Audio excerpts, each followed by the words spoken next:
এক উকিল একজন ডাক্তার সাহেবকে কাঠগড়ায় তুলেছেন। তখন সেই উকিল ডাক্তার সাহেবকে প্রশ্ন করছেন, আচ্ছা ডাক্তারবাবু, ময়নাতদন্তের আগে আপনি কি তার পালসটা পরীক্ষা করেছিলেন? তখন ডাক্তারবাবু বলছেন, না। তাহলে কি তার রক্তচাপটা পরীক্ষা করেছিলেন? আজ্ঞে না।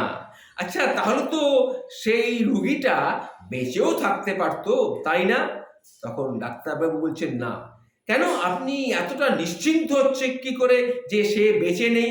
কারণ তার মগজটা আমার টেবিলে একটা জারের মধ্যে, একটা কাঁচের বয়ামের মধ্যে লোশনের ছিল, সেই লোশনের মধ্যে তার মগজটাকে ডোবানো ছিল।